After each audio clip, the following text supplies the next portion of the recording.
Join me as I dive into the challenge of trying the sushi rolls at Kona Cafe to see if they really live up to the hype. Kona Cafe is one of the most beloved dining options at Disney's Polynesian Resort, and for good reason. This tropical oasis serves up breakfast, lunch, and dinner with a focus on Pacific-inspired flavors. But one of the most unique aspects of Kona Cafe is its sushi offerings. I mean, who doesn't want to indulge in some fresh, delicious sushi while vacationing at the happiest place on earth?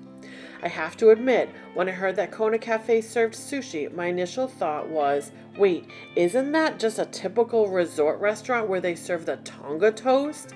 Can you really get good, authentic sushi at a non-specialty restaurant like Kona Cafe? I've heard some people say that sushi at places like this is always subpar, that it's just a generic mass-produced version of this delicate Japanese cuisine. But others have told me that Kona Cafe's sushi is actually surprisingly good, that the chefs here have really mastered the art of creating unique, flavorful rolls that will satisfy even the most discerning sushi lovers. And I'm not gonna lie, I've always been curious about trying it out for myself. So we're doing a dinner of just pretty much sushi. So come along on this ride with us as we explore Kona Cafe's sushi. Here we go. When I walked into Kona Cafe, I was immediately struck by the sheer variety of sushi options available on their menu, from classic rolls like spicy tuna and California rolls to more unique creations like the Poly Lolly roll and the surf and turf roll. There's definitely something here for everyone. So these are the pot stickers. What they do is they put them in a tempura batter that forms a circle, and then they pan fry them. I mean, it's really a dramatic presentation. Okay, yeah, and? Actually pretty good. Yeah, with a, and is it like a cheese on top? Kind of. Yeah, so that was really good. So it's like a dumpling, it's like a pot sticker, and then it's got the pork and the filling inside, and then the seasoning on the outside is like a teriyaki with the yum yum sauce in there. So those are really good. You get a bit of crunch with the cheese on top. I think that's a really good addition, because usually sometimes pot stickers can be a little too soft, and so with that cheese on top, that made it really yummy. This is the hamachi. It's here.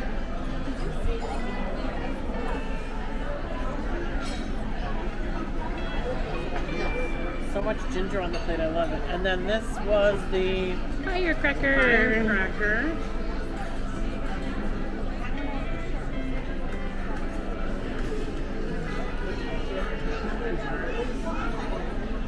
And then this is the surf and turf.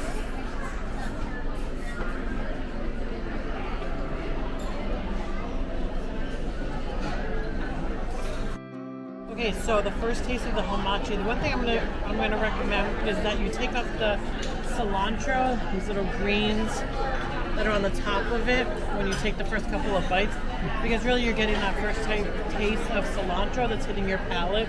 So it's almost like not so much soapy, but like garden green is the first thing that you taste. So take that off and then try the pieces. It's much better. The hamachi roll was very fresh though, with the tuna and the avocado. The tuna wasn't too fishy, and the jalapeno gave a slight spice, but wasn't too overpowering. Okay, the firecracker one actually wasn't too spicy. I think it's this red sauce here. There. That I think is what's gonna make it spicy, along with the wasabi, but overall that piece was really good, nice and fresh. Okay, the surf and turf was really good. The only thing is that had a little too much mayonnaise on the top. I didn't mind the fact that the filet was kind of like medium. That's what was along the top of it. I didn't mind that. There just was a really big dollop of mayonnaise on the top. That I would have to like scratch off. It was a little spicy, actually, with the sriracha in there. I forgot about that. So when I took a bite, that was very spicy. Megan, what do you have to say about that? I didn't mind it. I actually like the ginger in it, but like a lemon ginger crusty shrimp or seasoned shrimp. Yep. So I don't mind it. Yeah. Okay, so we finished them all. They're really good. I'm not a fan of this one with hamachi. For me, it tastes like pure soap because of the cilantro. This one wasn't too bad. It had a nice kick to it. This one was the firecracker.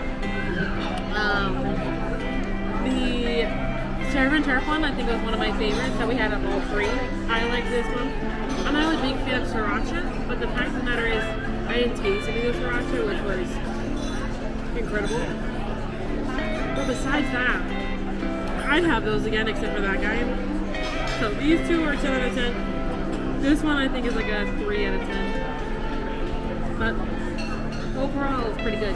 Okay, so my review. So I didn't mind the hamachi, but I agree with Megan. I would probably pass on that one. I did like the firecracker one. I didn't think it was crazy spicy, but it was definitely tasty. Surf and turf, that one was really good. And again, I liked the thinly sliced fillet on top. It was a nice thickness, so it was really easy to bite into when you had the other pieces combined. I think if it was thickly sliced, it probably would be too much in your mouth, but it was just the right thickness for the fillet. And definitely, because I usually take my meat medium, so for me that was a good temperature for it. So I agree with Megan. Of the two, I would definitely come back for the firecracker, and I would definitely come back for that surf and turf.